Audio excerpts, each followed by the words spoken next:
Hello and welcome to the Lou Review. I'm your host, Rosa Hart, and today my guest is Dallas McGarity. Thanks for joining me today, Chef Dallas. Yeah, my pleasure. It's always fun to, talk to folks about Louisville and the restaurant business and all the stuff. Well, I'm glad you're not tired of it by now. You've had quite a bit of experience. You're a humble guy, so I'm going to brag on you a minute. He won an episode of Chopped in 2019 on was it fried chicken? It was chicken. Called the Chicken Challenge. Mm-hmm. So it was interesting. It was every basket I had chicken in it, from Mm-hmm. appetizers to dessert. So I had to do something with chicken, and who knows what was in it, right? So Mm-hmm. yeah, it was fun. It was a fun little episode. It was, and Chef Ping Louie from August Moon was competing against you. Yeah, Did they do that on purpose? Bring in two Louisville chefs? I don't know. It was crazy because when I showed up, you show up and just start, cooking basically, but you meet up at this place, to get picked up. And our place to get picked up that day was a McDonald's on the Upper West Side, which is weird, right? Of Louisville? Of New York. Of New York. So they film in New York. So I go in this place, and it's like 5 o'clock in the morning because it's an early call time. And so you go in there, and the other contestants are there because they got chef pants on and chef shoes and stuff. So you're like, wait a minute. And then the guy in front of me, I was going to get a coffee. He was in front of me, and I was like, Ping, what's up? And he was just like, what's up? So it was crazy. It was awesome to have somebody kind of sit in the green room with. But you didn't like fly up there together? No. You didn't know? We didn't know we were both there, yeah. Till that day, yeah. Oh, that had to be crazy. Yeah, and Ping's a good buddy of mine, so it's awesome. Yeah. So you were friends before that? Yeah. You weren't just like trauma bonded after that experience? No. We were buddies before that, so yeah. Okay, well that's awesome. Yeah. So was it before or after that you were a James Beard semifinalist? So that was this year, 2024. Okay, that was this year. I got that this year, and it was a big surprise. Like, no idea where it came from, out of the blue. Right, because don't they do like anonymous drop-ins at your restaurant? Absolutely, yeah. It's like a blind tasting, so you don't even know if someone in there is, looking for that or just eating dinner, that kind of thing. So it's really cool to kind of get noticed. Now, at that point, do you get an invitation to go to the big event that they? Well, chefs can, you can go to the event no matter what. If you're a semifinalist, do they kind of notify you so you can go? Yeah, they notify you. It's one of those things where, once the semifinals kind of get going, you find out in June who is supposed to go to the finals. Yeah. And it's like you're on pins and needles until that happens. And next thing you know, we didn't get to the finals. Oh, okay. But a lot of people get to the finals, that haven't ever been nominated, but a lot of people make it to semifinals almost every year, which is nuts. Like I've seen my friend in Charleston get nominated probably 8 times. Who is that? Jacques Larson. So he has a restaurant, in Charleston that's little fish place, but he's been nominated like 7 or 8 times. Well, maybe we need to make a trip to Charleston and try this fish place. Apparently, it's worth talking about. There's a lot of good fish places down there, so yeah. That's awesome. But so you have a long list of accomplishments. You made top 40 under 40 at one point. Now, I've seen you in person around a lot at tasting events for nonprofits, though. Yeah. You have a restaurant called the Fat Lamb. Yep. Food's phenomenal. I've been there in small parties and large parties, and it's always delicious. Everything. Good vegetable options for our vegetarian friends and or family. Yeah, I got a lot of vegetarians in my family, so if I don't do vegetable options, I'm going to get some feedback. Right. That's actually one of the ways I rank chefs is you get extra points if you can make me enjoy a vegetable. Like I know your sister-in-law wants me to eat more vegetables because we talk about this a lot. And I'm like, well, if your brother-in-law was cooking them, I wouldn't have no problem. Just can't go every day. All those things on that list, what would you say you're most proud of? Or would it be something that's not even on that list? I don't know if I'm most proud of anything on the list. I think, all those things, like the awards come and that's nice, but I think, doing all the tasting events, you're doing that for the community. You want to give back, and that's what I do it for. I want to make sure that I participate in March of Dimes. I participate in Bourbon and Bow Ties. Apron Ink. Apron Ink. Oh my gosh. They really appreciate your support. I really like doing stuff for the community because now that I'm in a position that I can decide on what to do, I own the restaurant. So if I want to give back, that's one of the ways as chefs you can do it and not, it's one of those things where restaurants are always small margin businesses. Yeah. And so it's hard just to give a big donation. So we give back with our talent and hopefully raise money for each thing.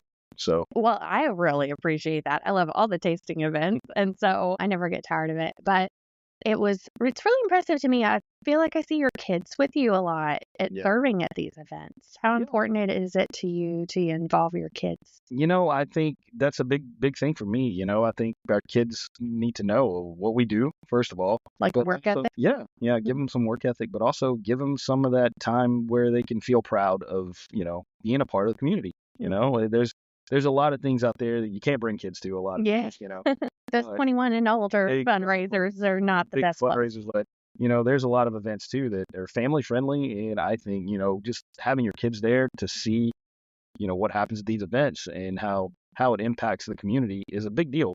Hopefully they'll grow up and be stewards of our neighborhoods and our friends and family in the communities. So. Right. And we have so many people in our food community that are giving back, and it's got to be inspiring for them to grow up being surrounded by such people that are choosing to use their time and their influence to get out there, especially I saw you guys out at one this summer. It was sweltering hot, even in the shade. Yeah. And just, that giving attitude that it's not about comfort and convenience. Exactly. Yeah. And I think, every time I do these things, my kids, they know the chefs now in town that participate. So like my friend Josh at Valare, he's always at these things, and his son's there with him sometimes. And so my son and his son know each other from events, which is kind of cool. And then, Chris Williams is all, every time they see Chris, they're like, hey. So he's so friendly. It's so cool to see folks like that out at events like this, and, letting your kids meet everybody, it makes you feel like you're part of the community, and we're a food and beverage community, just like we're part of everything else. So, all of us know each other, all the restaurateurs in town. So yeah. And you're a good person to talk to about this. Louisville's food scene overall, how have you seen it evolve since you became a restaurant owner? Oh my gosh. Because what year was that? We opened Fat Lamb in 2016, so we're about 8 years old in October. And it's changed tremendously. Obviously, we had. So what was it like in 2016? Because I didn't start adventuring out until 2020. Yeah. I was working my way through nursing school and then working in the hospital and just had no time. Well, tell me about it. What was the food scene like in Louisville in 2016? In 2016, I think Louisville's food scene was growing. There was a lot of people coming into Louisville to do things, and there was also a lot of I guess chefs kind of venturing out on their own, starting to do their own little things. And that's great. You want to see these things kind of pop up and do their thing. But, it goes back even farther than that. Louisville's food scene has just been tremendous for a long time. Right. We have really established places like Vincenzo's and Jack Fry's and Jeff Ruby's. Yeah. Even Valare, it's been around for a long time. How long has that one been around? It opened in 2004. Oh, okay. So he has a decade on you there. Yeah. Well, I actually opened that restaurant. That was the first restaurant I worked at in Louisville. Right. Well, let's back up. Is that where did you have any formal training before that, or did that inspire you to? I went to culinary school in Charleston, in South Carolina. So yeah. Was it in a fish restaurant by chance? No. Well, there was a lot of fish. It was at Johnson Wales when it was there, Johnson Wales University, and it's kind of a bigger version of Sullivan here. So did we have a culinary school at Sullivan then at the time? I'm not sure if it was happening then. I'm not sure when Sullivan started, but obviously it's going strong now and with a lot of folks. But, so that's where I started, kind of. I started washing dishes when I was a kid, and I got the bug and wanted to go to culinary school. But where were you washing dishes that was so inspiring? At a country club, actually. Yeah. And I was working with a couple chefs that were higher up chefs. One chef went to the Culinary Institute of America, which is huge. And then the sous chef went to Johnson Wales. And so. Okay. And so you had a direct connection there from the beginning. Yeah. So they were kind of set on me learning how to do what they do, because they were like, you're a natural. You should get in here and chop these vegetables. I'm going to show you how to hold a knife and stuff like that. So I kind of got into it when I was a kid, and, it was a easy money for me because I like doing it. Yeah. And that's always hard because restaurants are hard work, and I wasn't afraid of hard work. So I was just, I was in head first and never looked back, really. So. That's awesome. So were you from Louisville? I am from Orangeburg, South Carolina. Okay. So All right. yeah. So that was pretty local to you then. So how'd you end up in Louisville from there? So I moved here with a girl I was dating in 2004, and then we broke up, and I met my wife. So we met online, which is hilarious because, who meets online back then? No one. Right. It was a scary So, thing. Nobody was doing that. I know. Well, people really didn't. The internet was kind of new still, really. I mean, I had a flip phone back then. Did you think maybe you would be meeting a robot person or what? I don't know. Like, let's try this new thing out. Yeah. But it was neat. We met online, and then we kind of, we've been together ever since, and it's been great. So. Is it hard to maintain a healthy relationship in the food industry? Absolutely. I mean, and I slip up even now. Even nowadays, I slip up, and it's one of those things where you have to kind of stop, regroup, and kind of get back to normal. You got to make time for each other. You just have to.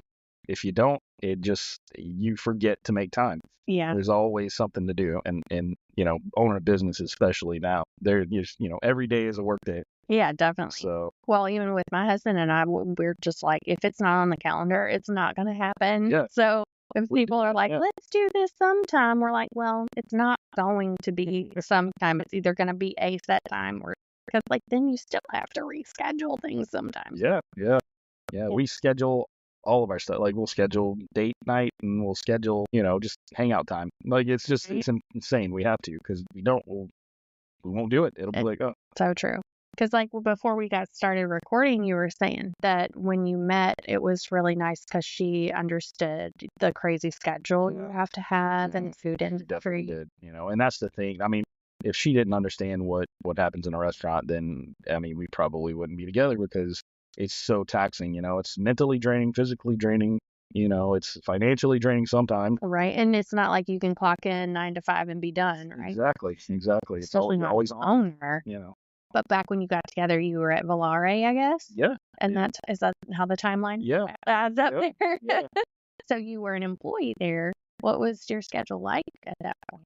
Well, I started at Valare in 2004 as the executive sous chef, and the chef there was a guy named Massimo Campanini from Bologna, Italy. Nice. And he opened the place, and he was only there for like maybe a year. He was bored with Louisville and went back to Chicago because he was from Chicago. All right, cool. Okay. I mean, I guess I'll give you a pass. Chicago's pretty cool too. It's all right. But they made me the executive chef, and then I hired Josh in. But being executive chef. Oh, okay. Yeah. I did not realize that was like how that was playing. Josh was my sous chef for a little bit, yeah.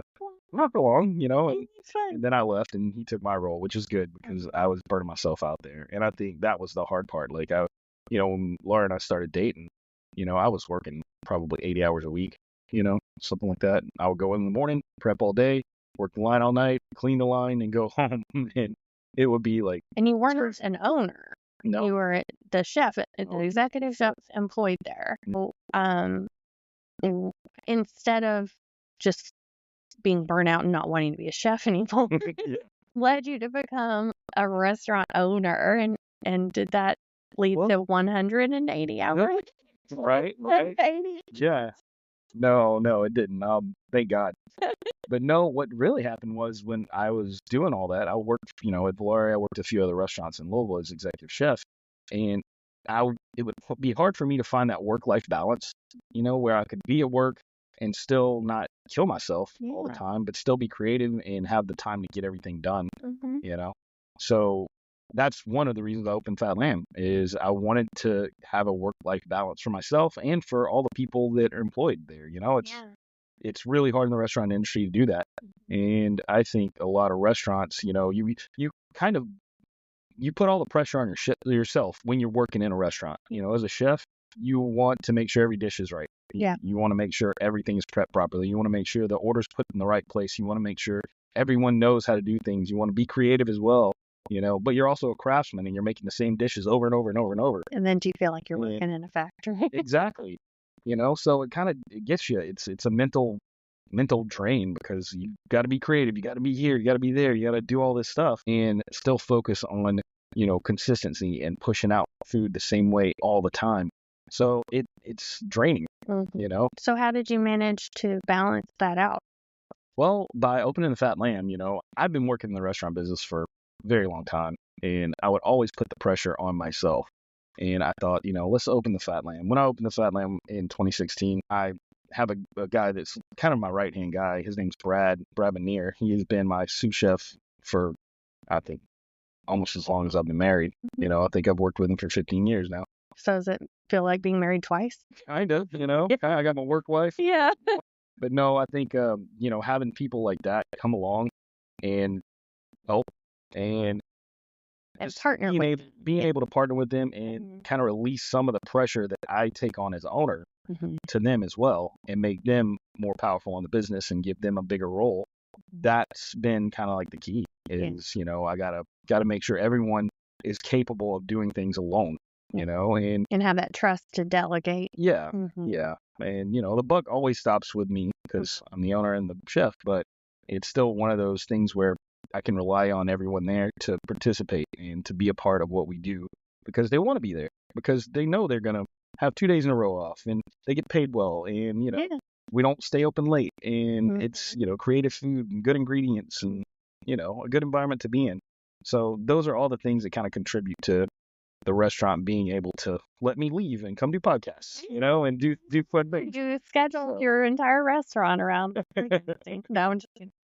That's what I would do. So, I was going to say, didn't your wife design the Fat Lamb as far as the? She did a little bit. Yeah, she did a little bit. We bought it, and it was almost the way it is now. There was a few design things she did, and bring in some stuff to make it a little more comfy, a little more warm. Because that's her talent. Exactly. That's what she does, So luckily she could do that, and I didn't have to worry about it. So how did you decide on the name, the Fat Lamb? Where did that come from? Well, everybody asked me this question, and it's really not that interesting. It's like, it's interesting to me, I guess. But we used to go to this thing called Lamb Stock every year, me and Brad.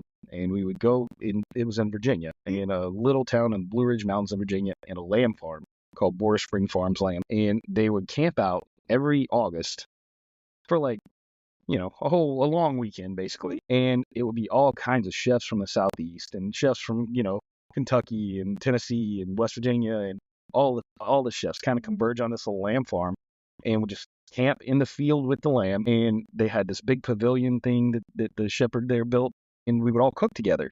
And it was like a big food festival for restaurant people that work. Oh, that is amazing. It was so cool. But that was the year I couldn't go. And it was like, you're like, I'm going to have my own lamb festival here. All these fat, happy lamb run around the farm. And I was like, that's the name, Fat Lamb. I was like, that's it. It's interesting. That's such an emotional memory tied to the name. I mean, that's great. Then you can pretend like you're having your own food festival every time. Exactly. It's fine. And also, I love lamb. So you better always have lamb when I come there, because otherwise I'm going to be really disappointed. Well, Kentucky used to be the #1 producer of lamb in the United States. Is it not now? It's not. It's more in Colorado now because it moved west.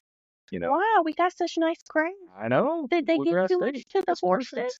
Well, it happened in the war. What happened? The war happened. The World War II happened, and farmers started raising quicker to produce things like chickens and stuff like that. Right.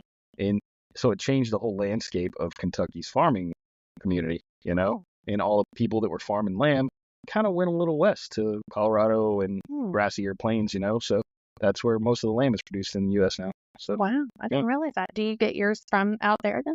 I get some lamb from Louisville or from Kentucky, right outside. Because you try to source local. I try. Yeah, it's really hard sometimes, but I do get some lamb from New Zealand, which I actually really. Yeah, that's a long way. I found a great company. Well, a farm basically. It's a co-op farm called Ovation, and all the farmers own this co-op.